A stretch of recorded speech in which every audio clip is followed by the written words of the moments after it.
The student loan crisis and my solution for it. Today in America, we have a massive student loan crisis. Many millennials are being bogged down by student debt and they don't know what to do next.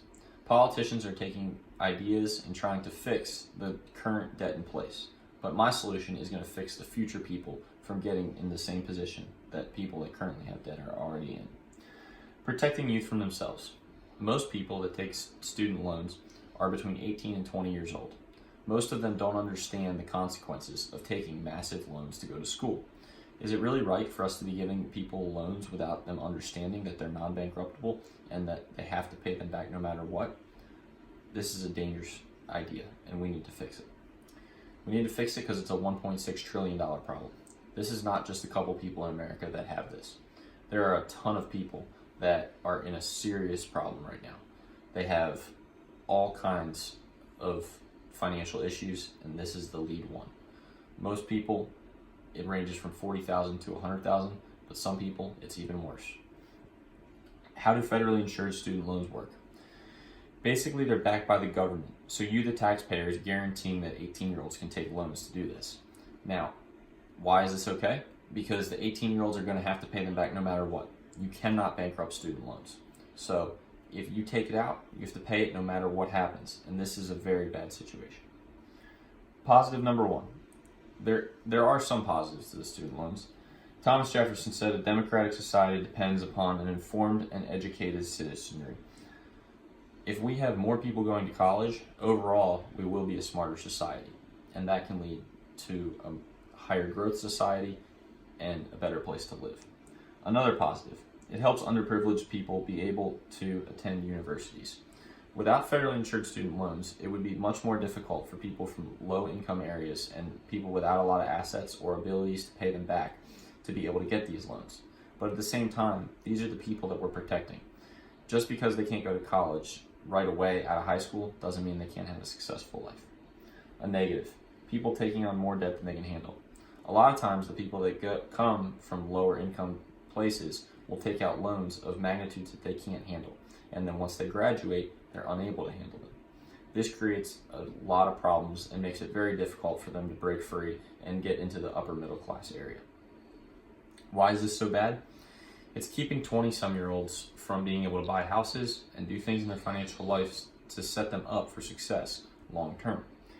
If you can't invest and get into a position where you can be financially successful as a young person, it makes it much harder when you're older if you don't already have that head start. And student loans are keeping people from having that head start. They're also a non-dischargeable debt. What does that mean? No matter what happens, there are certain exceptions, but in the majority of cases, you cannot bankrupt student loans. So sometimes people will have medical issues, but they still have to pay on their student loans while they're dealing with the medical issues. Or they'll be in financial stress that is simply not possible to overcome. And in other situations, if it was credit cards or another kind of debt, then they would simply bankrupt them, but they can't do this. Also, because of this, they're paying a lot of interest on this. The interest bogs down their financial successes even more because it's money they wouldn't have to pay otherwise, and it's money that they didn't even use for school. It's just something that the government's making off of it. Solution to the $1.6 trillion problem, excuse me. Privatize it. Let's take it out of the government's hands. If we make these loans like every other loan, where you have to prove that you're going to be able to make income and pay the loan back, then it will become a situation that people will only be able to take loans that they can afford. People won't take loans that they'll never be able to pay back, and they won't be bogged down for years to come. What will this look like? You're going to have to go through banks.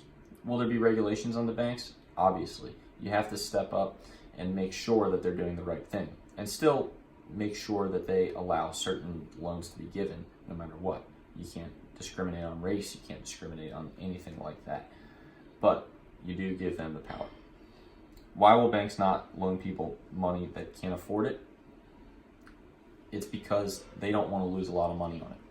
They won't make loans that people can't afford to pay back because the banks would lose money. What's the positive in this? People won't be able to take the loans that are putting themselves in trouble. While that may seem like a bad thing at the time, in the long run, it will help. What's the negative? It could hurt lower income people from being able to get loans. If you have parents that have millions of dollars and they're willing to sign off on the loan, obviously the bank will be willing to make that loan because they'll get paid back. So it could become a little unfair for people without a lot of money and resources as a child. We need to address this, and we need to be cognizant of it, but at the same time, we need to look at the bigger picture and understand that we're hurting the lower income people more by giving them debt they can't pay back than giving them the debt and giving them educations in higher education when they could be going to trade school or something cheaper. The positives outweigh the negatives. If someone goes to trade school and pays almost nothing and gets a plumbing degree or something along those lines, they can make $80,000 to $100,000 a year and have no debt. They could be able to buy a house and have a successful financial life.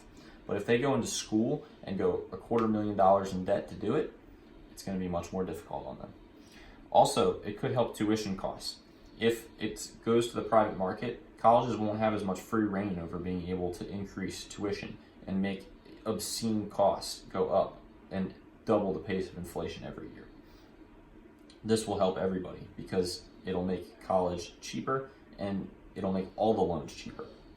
What will we avoid? People that are 25 and drowning in debt.